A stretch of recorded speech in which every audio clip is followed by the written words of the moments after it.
The Wiki audiobook presents All Summer in a Day by Ray Bradbury, narrated by Damien Thorne. Ready. Ready. Now? Soon.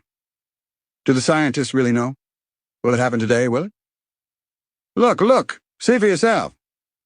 The children pressed to each other like so many roses, so many weeds intermixed, peering out for a look at the hidden sun. It rained. It had been raining for 7 years.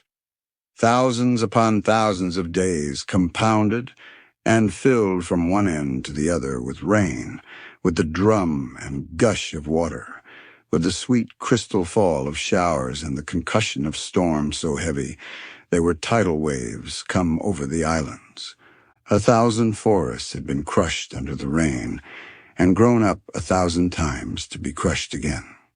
And this was the way life was forever on the planet Venus. And this was the schoolroom of the children of the rocket men and women who had come to a raining world to set up civilization and live out their lives. It's stopping! It's stopping! Yes. Margot stood apart from them, from these children who could never remember a time when there wasn't rain and rain and rain. They were all 9 years old, and if there had been a day, 7 years ago, when the sun came out for an hour and showed its face to the stunned world, they could not recall. Sometimes at night she heard them stir in remembrance, and she knew they were dreaming and remembering gold or a yellow crayon or a coin large enough to buy the world with.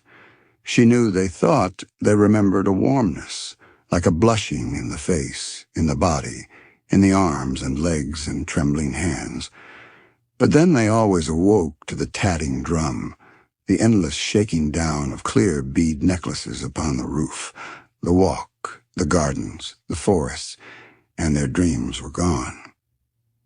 All day yesterday they had read in class about the sun, about how like a lemon it was and how hot, and they had written small stories or essays or poems about it. I think the sun is flower that blooms for just 1 hour. That was Margot's poem read in a quiet voice in the still classroom while the rain was falling outside. "Ah, you didn't write that," protested one of the boys. "I did," said Margot. "I did." "William," said the teacher. But that was yesterday. Now the rain was slackening, and the children were crushed in the great thick windows. "Where's teacher?" "She'll be back." "She'd better hurry. We'll miss it." They turned on themselves like a feverish wheel, all tumbling spokes. Margot stood alone. She was a very frail girl who looked as if she had been lost in the rain for years, and the rain had washed out the blue from her eyes and the red from her mouth and the yellow from her hair. She was an old photograph, dusted from an album, whitened away. And if she spoke at all, her voice would be a ghost. Now she stood separate, staring at the rain and the loud, wet world beyond the huge glass. "What are you looking at?" said William. Margot said nothing. "Speak when you're spoken to." He gave her a shove. But she did not move. Rather, she let herself be moved only by him and nothing else. They edged away from her. They would not look at her. She felt them go away. And this was because she would play no games with them in the echoing tunnels of the underground city. If they tagged her and ran, she stood blinking after them and did not follow. When the class sang songs about happiness and life and games, her lips barely moved. Only when they sang about the sun and the summer did her lips move as she watched the drenched windows. And then, of course, the biggest crime of all was that she had come here only 5 years ago from Earth, and she remembered the sun and the way the sun was, and the sky was when she was 4 in Ohio. And they had been on Venus all their lives, and they had been only 2 years old when last the sun came out, and had long since forgotten the color and heat of it and the way it really was. But Margot remembered. "It's like a penny," she said once, eyes closed. No, it's not, the children cried. It's like a fire, she said, in the stove. You're lying. You don't remember, cried the children. But she remembered and stood quietly apart from all of them and watched the patterning windows. And once, a month ago, she had refused to shower in the school shower rooms, had clutched her hands to her ears and over her head, screaming the water mustn't touch her head. So after that, dimly, she sensed it. She was different, and they knew her difference and kept away. There was talk that her father and mother were taking her back to Earth next year. It seemed vital to her that they do so, though it would mean the loss of thousands of dollars to her family. And so the children hated her for all these reasons of big and little consequence. They hated her pale snow face, her waiting silence, her thinness, and her possible future. Get away! The boy gave her another push. What are you waiting for? Then, for the first time, she turned and looked at him. And what she was waiting for was in her eyes. Well, don't wait around here, cried the boy savagely. You won't see nothing. Her lips moved. Nothing, he cried. It was all a joke, wasn't it? He turned to the other children. Nothing's happening today, is it? They all blinked at him and then, understanding, laughed and shook their heads. Nothing. Oh, but, Margot whispered, her eyes helpless.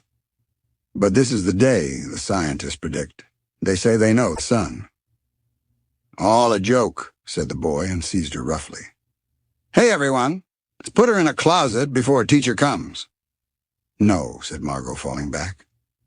They surged about her, caught her up, and bore her, protesting, and then pleading and then crying, back into a tunnel, a room, a closet, where they slammed and locked the door. They stood looking at the door and saw it tremble from her beating and throwing herself against it.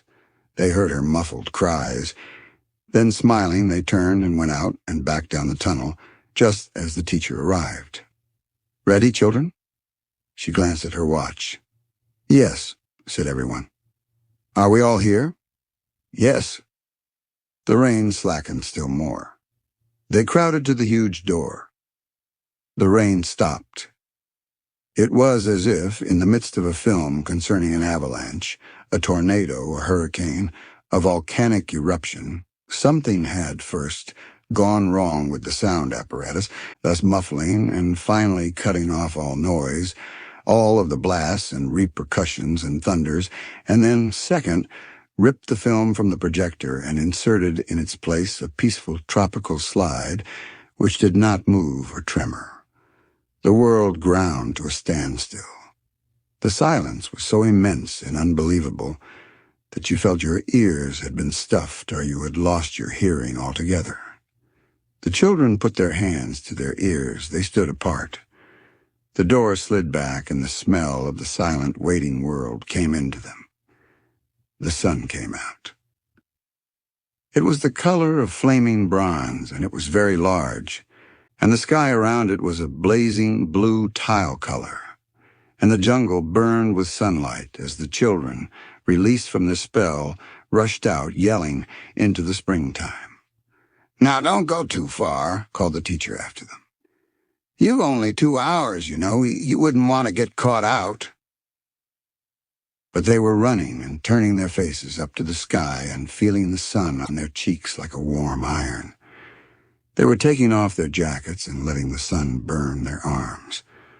Oh, it's better than the sun lamps, isn't it? Much, much better. They stopped running and stood in the great jungle that covered Venus, that grew and never stopped growing, tumultuously, even as you watched it.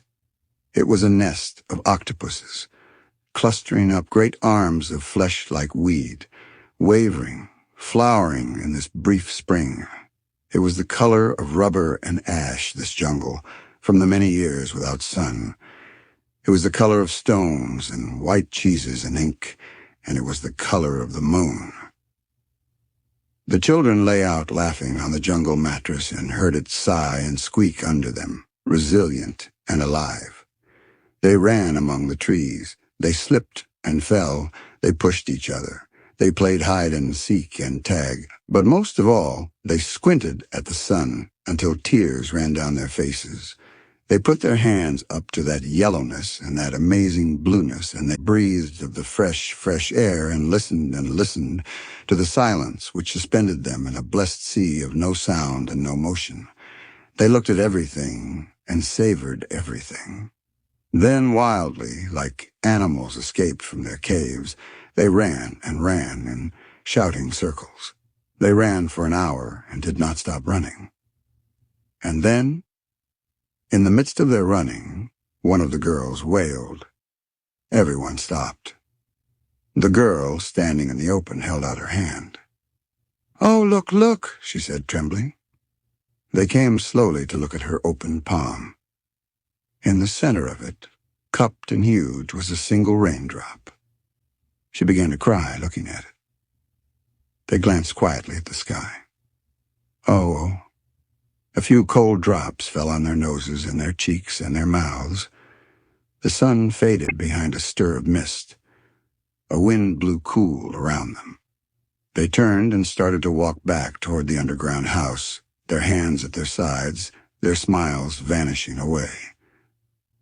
A boom of thunder startled them, and like leaves before a new hurricane, they tumbled upon each other and ran. Lightning struck 10 miles away, 5 miles away, a mile, a half mile. The sky darkened into midnight in a flash. They stood in the doorway of the underground for a moment until it was raining hard. Then they closed the door and heard the gigantic sound of the rain falling in tons and avalanches everywhere and forever. Will it be 7 more years? Yes, 7.